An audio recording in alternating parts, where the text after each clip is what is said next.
arday baan ahayo ubaxii wadankaana بسم الله الرحمن الرحيم. أولا السلام عليكم ورحمة الله تعالى وبركاته. دعوة قيمة بدن كحرا أبيك تيج مانتا موضوعنا waxaan ku wada qaadan doonaa hadduu ilaahay yiraahdo asxaab badan oo inaga soo codsatay sida facebooka paymentiga la yahay xagee laga soo saaraa. haddii aan isla eegno facebookina haddaan ku galno facebookina markaad halkan u tagno saddexda dhibic markaad taabatid kadibna settingiga aad gashid qaabkan markaa settinga u gashid kadib wuxuu ku tusinayaa paymentigii halkan ayuu kaaga soo qabanayaa.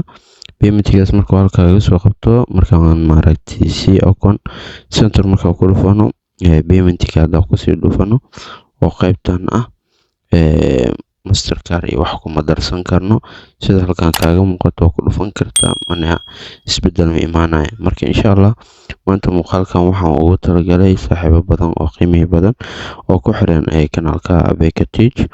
maasha Allah muuqaal aynkan oo kala ah in isla soo sameeyno muddo badan ayaa wada sugaysin hadduu ilaahay ka raali noqdo.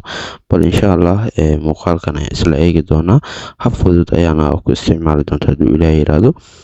bal waxaan ka codsan lahaa haddii aad kanaalkan ku cusub tahay fadlan subscribe inoo saar. haddii aad page-kan ku cusub tahayna inuu follow garay ama inuu like garay asxaabtaadana la sii wadaag hadduu ilaahay ka raali noqdo. wiil walaalkeen ayaa naga soo codsaday. ugu horreyn waxaad tegi doontaa qaybtan settings and privacy. qaybtan settings and privacy ay ku qoran tahay markaa ku dulfatid kadib waxaa kuu soo baxayo orders and payment.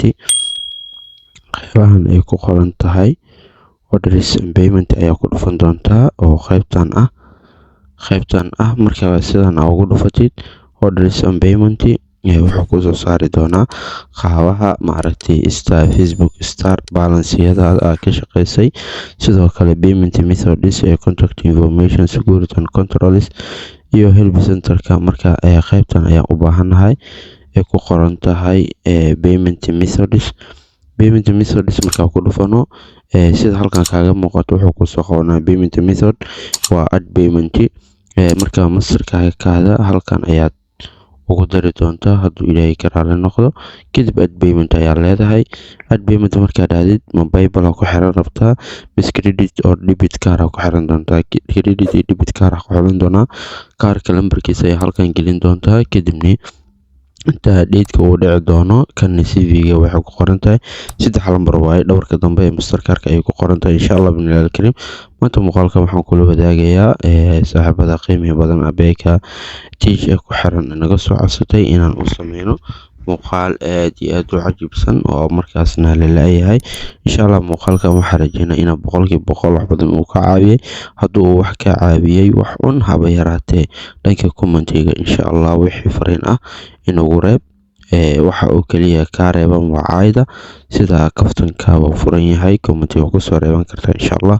marka inta kulan doon muuqaal aynoonkada oo kale idinkii waxaan idinkaga tagi doonaa. wassalaamu calaykum waraxmatullaahi tacaala wabarakaatuh. see you another next video insha Allah. inta dhalinyaro tahayna waqtigaaga ka faa'iideyso. wassalaamu calaykum waraxmatullaahi tacaala wabarakaatuh.